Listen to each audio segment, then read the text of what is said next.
Doctor ortho Ayurvedic oil and capsule. अब दर्द भी घुटने टेकेगा। सीएम धामी की विकास नीति पर लगी मुहर। हैदराबाद में उत्तराखंड को बेस्ट स्टेट अवार्ड के प्रतिष्ठित राष्ट्र सम्मान से नवाजा गया।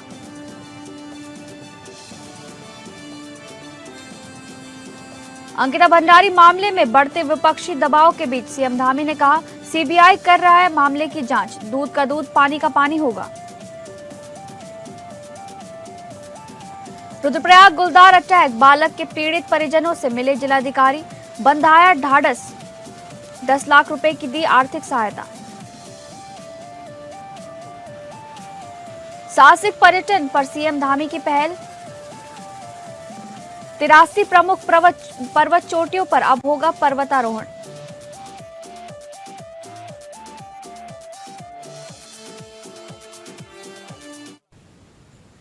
नमस्कार, आप सभी का स्वागत है उत्तराखंड न्यूज में। मैं हूं आपके साथ शालिनी राणा। शुरुआत करेंगे उत्तराखंड से जुड़ी खबरों की।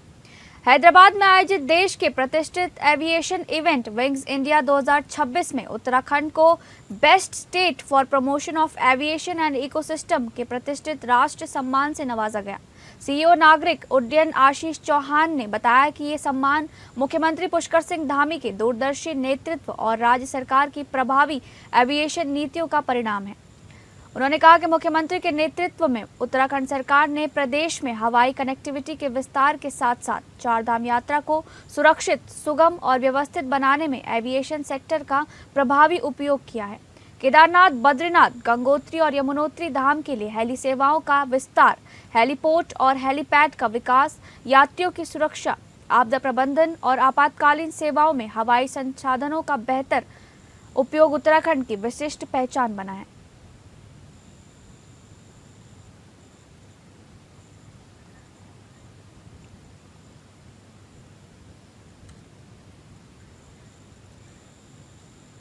अंकिता भंडारी मामले में सीबीआई ने पूरे मामले की जांच शुरू करने का काम किया है। वहीं पुष्कर सिंह धामी का कहना है कि सबका काम करने का अपना तरीका होता है। अंकिता मामले में भी परिजनों के पत्र के साथ हमने तमाम पत्रावलियों को भारत सरकार को भेजने का काम किया, जिसके बाद जांच शुरू हुई है और दूध का दूध पानी का पानी होगा।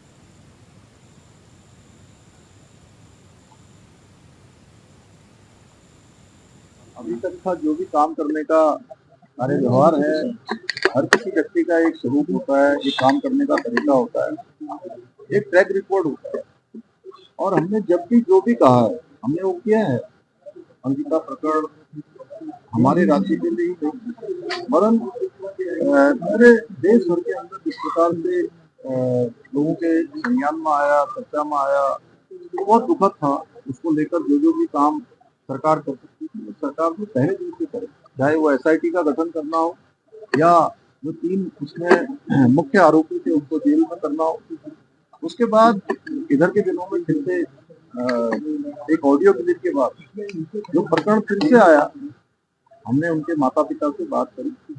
उनके माता पिता ने जो एप्लीकेशन दी, उन्होंने पत्र दिया हमको, उसमें उन्होंने कहा कि इस विशेष बिंदु पर जांच होनी चाहिए और उसी विशेष बिंदु को और उनकी एप्लीकेशन को मूल रूप से अपने पत्रों के साथ संलग्न करके हमने राज्य सरकार ने उसकी संस्तुति करी। भारत सरकार की तरफ से जो है उस पर अभी स्वीकृति मिल गई है, उसकी जांच प्रारंभ हो गई। दूध का दूध होगा, पानी का पानी होगा। आगामी चारधाम यात्रा को लेकर शासन स्तर पर तैयारी तेज हो गई है। वहीं मुख्यमंत्री पुष्कर सिंह धामी का कहना है कि हर साल यात्रियों की संख्या यहां पर बढ़ रही है। ऐसे में हमारी प्राथमिकता यात्रियों को सुरक्षित यात्रा कराना है, जिसके लिए सभी प्रकार के फैसले लिए जाएंगे।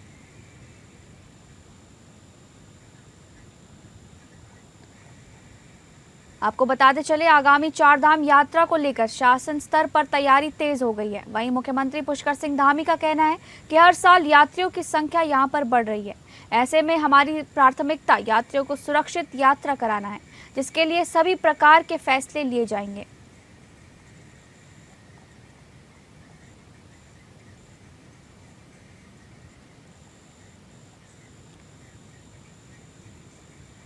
2026 की चारधाम यात्रा शुरू होने वाली है। आगामी चारधाम यात्रा को लेकर शासन स्तर पर तैयारी तेज हो गई है।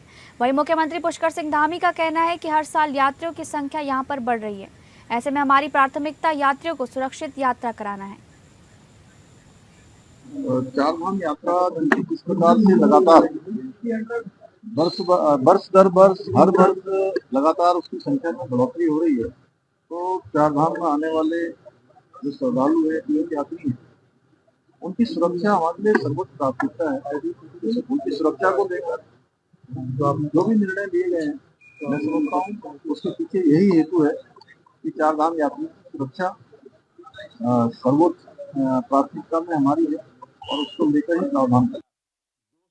मुख्यमंत्री पुष्कर सिंह धामी ने काकनू मीनस मोटर मार्ग दुर्घटना में घायल हुए यात्रियों का हालचाल जानने के लिए राजकीय दून मेडिकल कॉलेज अस्पताल का दौरा किया। उन्होंने घायलों से व्यक्तिगत रूप से मुलाकात कर उनका कुशल क्षेम जाना और चिकित्सकों से उपचार की स्थिति की विस्तृत जानकारी प्राप्त की। चिकित्सकीय टीम को सभी घायलों को सर्वोत्तम और त्वरित उपचार उपलब्ध कराने के निर्देश दिए। मुख्यमंत्री ने घायलों के परिजनों से बातचीत कर उन्हें विश्वास दिलाया कि राज्य सरकार द्वारा उपचार में किसी भी प्रकार की कमी नहीं आने दी जाएगी। इसके अलावा विकासनगर में उपचाराधीन घायलों को भी समुचित और संवेदनशील चिकित्सा सुविधा उपलब्ध कराने के निर्देश दिए गए। मुख्यमंत्री ने हिमाचल प्रदेश सरकार को आश्वासित किया कि उत्तराखंड में उपचाराधीन हिमाचल के सभी घायल यात्रियों का समुचित एवं निःशुल्क उपचार राज्य सरकार द्वारा सुनिश्चित किया जा रहा है।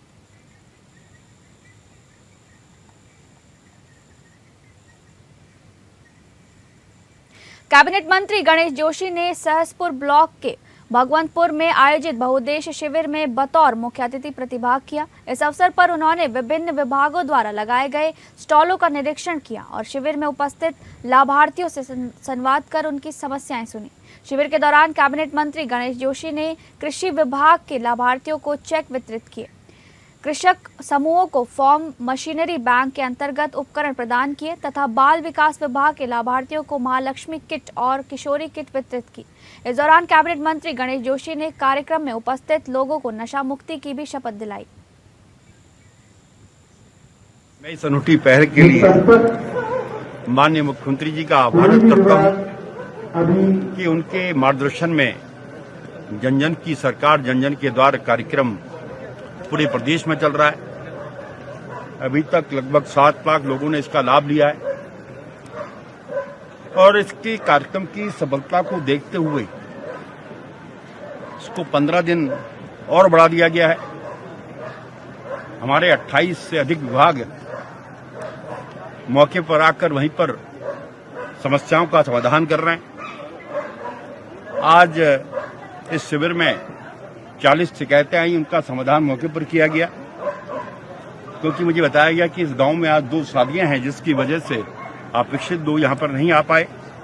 मैंने अपने एसडीएम साहब से कहा है कि यहां के जनप्रतिनिधियों पर ग्राम प्रधानों से बातचीत करके अगर वो आवश्यकता हो तो कैंप फिर लगाया जाए, क्योंकि हमारा ये मानना है कि प्रदेश व केंद्र सरकार की जो योजनाएं जनता के लिए बनी है उनका लाभ अधिक से अधिक जनता को मिले।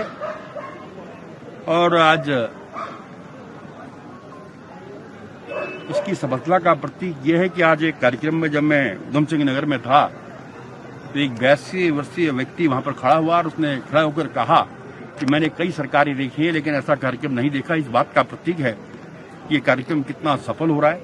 मैं एक बार इसके लिए मुख्यमंत्री जी को शुभकामनाएं देता हूं, बधाई देता हूं और अपने क्षेत्रीय जनता का भी आभार व्यक्त करता हूं। रुद्रप्रयाग जनपद के विकासखंड अगस्तमुनि अंतर्गत ग्राम सिंद्रवाणी ममम गुरुद्वार के हमले से मृतक 5 वर्षीय बालक के पीड़ित परिजनों से जिलाधिकारी प्रतीक जैन ने मुलाकात कर उन्हें ढांढस बंधाया। जिलाधिकारी ने इस दुखद घटना पर गहरा शोक व्यक्त करते हुए परिवार को इस विषम परिस्थिति में धैर्य और हौसला बनाए रखने का आग्रह किया। उन्होंने कहा कि संपूर्ण जिला प्रशासन इस कठिन समय में पीड़ित परिवार के साथ मजबूती से खड़ा है तथा हर संभव सहायता प्रदान की जाएगी। जिलाधिकारी ने परिवार की आर्थिक व सामाजिक स्थिति को देखते हुए प्रधानमंत्री आवास योजना के अंतर्गत आवास लाभ दिलाने के निर्देश दिए। साथ ही आवश्यकता पड़ने पर गांव में ही सुरक्षित स्थान पर परिवार के विस्थापन की भी व्यवस्था किए जाने की बात कही। उन्होंने आश्वासित किया कि मृतक बालक की माता के बैंक खाते में 10 लाख रुपए की आर्थिक सहायता तत्काल उपलब्ध कराई जाएगी।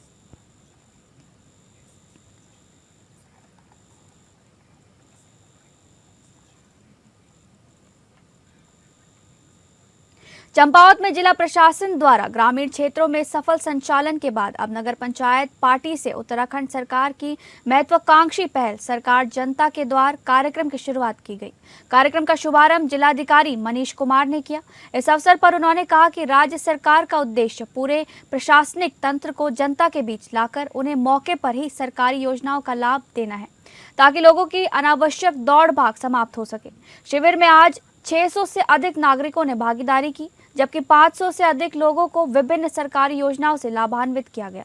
जिलाधिकारी के समक्ष कुल 75 शिकायतें प्राप्त हुई, जिनमें से 64 शिकायतों का स्थानीय स्तर पर त्वरित समाधान किया गया। शेष मामलों में संबंधित अधिकारियों को समयबद्ध निस्तारण के निर्देश दिए गए। शिविर के दौरान जिलाधिकारी ने ममता को प्रधानमंत्री आवास योजना से जोड़ने के निर्देश दिए। वहीं जंगली जानवरों से सुरक्षा हेतु सोलर फेंसिंग उपलब्ध कराई गई। डुंगरी की लक्ष्मी देवी को सोलर लाइट प्रदान की गई। इसके अतिरिक्त अन्य ग्रामीणों की मांगों को भी स्वीकृति प्रदान की गई, जिससे शिविर में मौजूद लोगों के चेहरों पर संतोष और मुस्कान देखने को मिली। प्रशासनिक सेवाओं के तहत राजस्व विभाग द्वारा 42 प्रमाण पत्र, ग्रामीण विकास विभाग की ओर से 54 प्रमाण पत्र, जबकि सभी विभागों को मिलाकर कुल 116 प्रमाण पत्र मौके पर ही जारी किए गए। शिविर की विशेष आकर्षण बालिका विभाग द्वारा आयोजित बालिका जन्मोत्सव रहा। इस अवसर पर जिलाधिकारी मनीष कुमार ने कहा कि जिस घर में बालिका का जन्म होता है, उससे अधिक सौभाग्यशाली कोई दूसरा घर नहीं होता। उन्होंने बालिका की माता को किट प्रदान कर सम्मानित किया। कार्यक्रम के संचालन में क्षेत्रीय विधायक खुशहाल सिंह अधिकारी ने नागरिकों और अधिकारियों के बीच सेतु की भूमिका निभाई।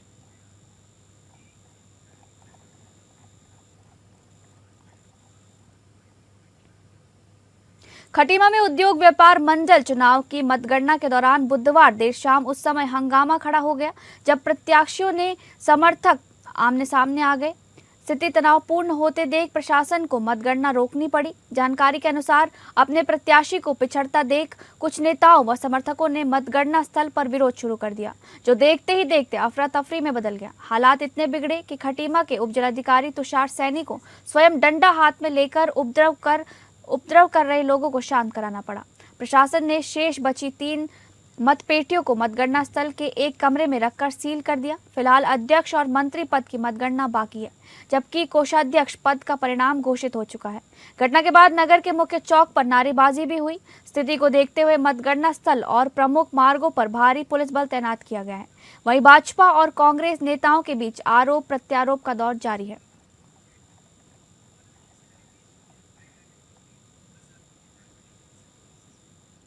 केंद्र सरकार द्वारा पारित यूजीसी बिल 2026 के समर्थन में संबंधित प्राधिकरण को एक प्रार्थना पत्र सौंपा गया। प्रार्थना पत्र के माध्यम से अवगत कराया गया कि ये कानून अनुसूचित जाति, अनुसूचित जनजाति एवं अन्य पिछड़ा वर्ग के नागरिकों के हितों को ध्यान में रखते हुए तैयार किया गया था। याचिकाकर्ताओं का कहना है कि यूजीसी बिल 2026 का उद्देश्य उच्च शिक्षा व्यवस्था में सामाजिक न्याय, समान अवसर और वंचित वर्गों को उनके संवैधानिक अधिकार दिलाना है। हालांकि कुछ स्वर्ण जाति संगठनों द्वारा इस बिल का विरोध किया जा रहा है, जिसके कारण सर्वोच्च न्यायालय ने फिलहाल इस पर रोक लगा दी है। प्रार्थना पत्र में कहा गया कि अगर ये बिल लागू होता है तो SC, ST और OBC वर्ग के विद्यार्थियों और शिक्षकों को शिक्षा के क्षेत्र में आगे बढ़ने के बेहतर अवसर मिलेंगे। मांग की गई है कि यूजीसी बिल 2026 को दोबारा लागू करने के लिए आवश्यक कदम उठाए जाएं, ताकि वंचित समाज को उनका अधिकार मिल सके और शिक्षा में समानता सुनिश्चित हो।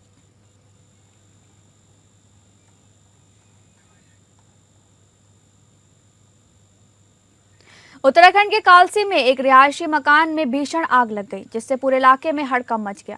सेवानिवृत्त तहसील कर्मचारी मदन सिंह के घर में अचानक आग लग गई और देखते ही देखते लपटों ने विकराल रूप धारण कर लिया। आग की तीव्रता इतनी ज्यादा थी कि ग्रामीणों के शुरुआती प्रयास भी बेअसर साबित हुए।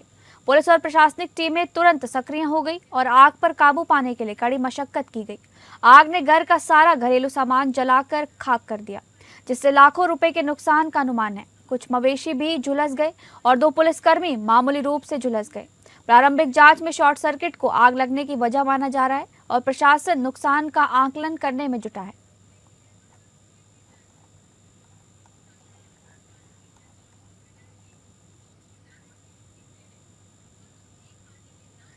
उत्तरायणी कौतिक महोत्सव 2026 का आगाज 5 फरवरी से देहरादून के परेड ग्राउंड में हुआ।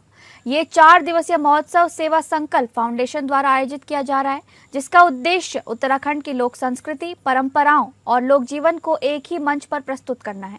महोत्सव की शुरुआत सुबह परेड ग्राउंड से शोभा यात्रा निकालकर की गई।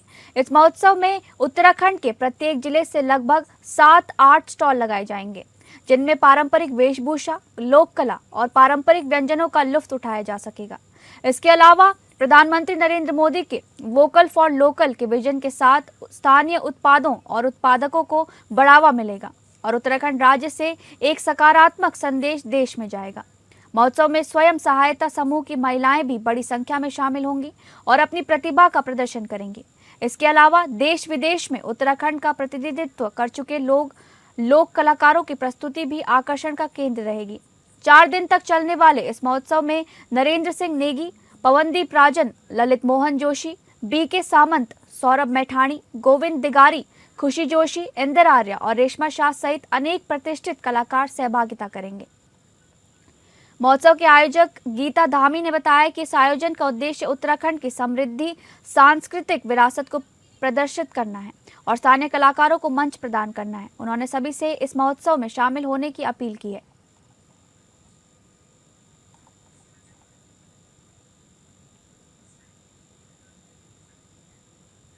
हरिद्वार के प्रतिष्ठित भारत माता मंदिर में 3 दिवसीय भव्य समारोह का गुरुवार को दूसरा दिन है।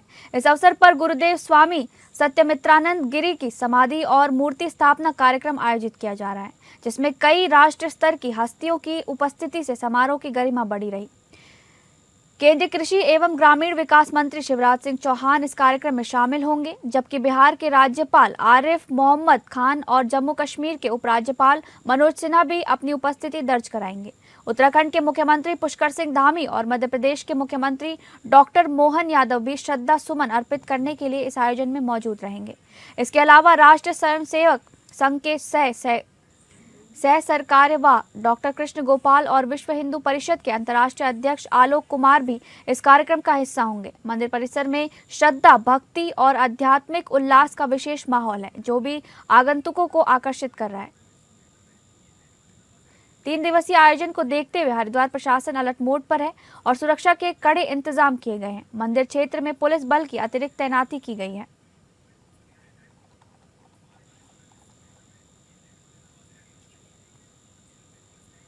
मुख्यमंत्री पुष्कर सिंह धामी ने हल्द्वानी में आयोजित प्रेस कॉन्फ्रेंस के दौरान केंद्रीय बजट 2026 को देश के भविष्य की मजबूत आधारशिला बताया। मुख्यमंत्री ने कहा कि ये बजट वर्ष 2047 तक भारत को विकसित राष्ट्र बनाने की दिशा में विश्वास का बजट है। मुख्यमंत्री पुष्कर सिंह धामी ने कहा कि बजट में इको टूरिज्म और पर्वतीय ट्रेल के विकास पर विशेष जोर दिया गया है, जिससे उत्तराखंड जैसे पर्वतीय राज्य को खास लाभ मिलेगा। उन्होंने कहा कि इस बजट से आम जनता के जीवन में सकारात्मक बदलाव आएगा और स्थायी रोजगार के नए अवसर सृजित होंगे। मुख्यमंत्री ने बताया कि बजट से भविष्य की अर्थव्यवस्था को मजबूती मिलेगी, किसान सशक्त होंगे, महिला सशक्तिकरण को और बल मिलेगा तथा युवाओं के लिए नए अवसरों का विस्तार होगा। नए बजट में किया गया है, चाहे वो पर्यटन का क्षेत्र हो, महिला सशक्तिकरण का क्षेत्र हो, जल जीवन मिशन पेयजल योजनाएं हों या ग्रामीण विकास हो, पर्वतीय टेल्स बनाने की जो इसमें घोषणा की गई है, उन सभी से देवभूमि उत्तराखंड को विकास की संभावनाओं के अनेक पंख लगने वाले हैं। उत्तराखंड इस बजट से लाभान्वित होने वाला है। हम हर क्षेत्र में इस बजट पर समन्वय करके हमारी राज्य की सरकार, केंद्र की सरकार की सभी योजनाओं का लाभ लेगी और हमारे राज्य का विशेष ख्याल पहले से ही भारत सरकार में आदरणीय प्रधानमंत्री जी के नेतृत्व वाली सरकार रखती आई है। उसी का परिणाम है कि केंद्र की 3.5 लाख करोड़ से अधिक की योजनाएं हमारे राज्य के अंदर सड़कों के क्षेत्र में, परिवहन के क्षेत्र में, परियोजनाओं के क्षेत्र में, रेल, रोपवे, हवाई सेवाएं, स्वास्थ्य, सभी क्षेत्रों में गतिमान है। मैं आदरणीय प्रधानमंत्री जी का इस दूरदर्शी बजट को प्रस्तुत करने के लिए निर्मला सीतारमण जी को बहुत बधाई देता हूं। उत्तराखंड की जनता की तरफ से आभार व्यक्त। बागेश्वर जनपद के कपकोट ब्लॉक में ऐतिहासिक केदारेश्वर मंदिर में मैदान में 5 फरवरी से 9 फरवरी 2026 तक राष्ट्रीय पैराग्लाइडिंग एक्यूरेसी प्रतियोगिता का आयोजन होने जा रहा है। बागेश्वर जिले में साहसिक पर्यटन को बढ़ावा देने वाली इस प्रतियोगिता में देश भर के अनुभवी पैराग्लाइडर और सेना के पायलट हिस्सा लेंगे। कपकोट के जालेक से केदारेश्वर मैदान तक उड़ान और सटीक लैंडिंग इस प्रतियोगिता का मुख्य आकर्षण होगी। प्रतियोगिता में प्रथम पुरस्कार 1 लाख, द्वितीय 50,000 और तृतीय 30,000 रुपये रखा गया है। स्थानीय कपकोट विधायक सुरेश गड़िया ने जनपद साहसिक खेलों के प्रेमी सभी युवाओं से इस राष्ट्रीय स्तर की प्रतियोगिता में आने की अपील की है।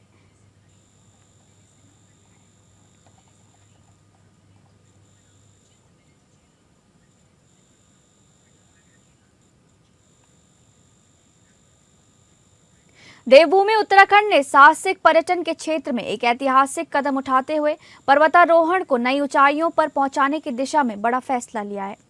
मुख्यमंत्री पुष्कर सिंह धामी के निर्देश पर उत्तराखंड पर्यटन विकास परिषद या UTBD ने वन विभाग के समन्वय से गढ़वाल और कुमाऊं हिमालय क्षेत्र की 83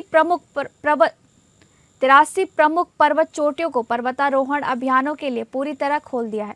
ये निर्णय उत्तराखंड को वैश्विक पर्वतारोहण मानचित्र पर एक सशक्त और आकर्षक गंतव्य के रूप में स्थापित करेगा। पर्यटन सचिव धीराज गब्रियाल ने कहा कि हिमालय हमारी पहचान, हमारी विरासत और हमारी शक्ति है। 83 प्रमुख पर्वत चोटियों को पर्वतारोहण के लिए खोलना राज्य के साहसिक पर्यटन को वैश्विक पहचान दिलाने की दिशा में ऐतिहासिक कदम है। हमारा उद्देश्य है कि युवा पर्वतारोहण जैसे साहसिक क्षेत्रों में आगे आएं, स्थानीय लोगों को रोजगार मिले और पर्यावरण संरक्षण के साथ संतुलित विकास सुनिश्चित हो। राज्य सरकार सुरक्षित, जिम्मेदार और सतत पर्वतारोहण के लिए पूरी तरह प्रतिबद्ध है। इस पहल का मुख्य उद्देश्य भारतीय युवाओं को पर्वतारोहण के लिए प्रोत्साहित करना, साहसिक पर्यटन को बढ़ावा देना और सीमावर्ती व दूर दराज क्षेत्रों की स्थानीय अर्थव्यवस्था को सशक्त करना है।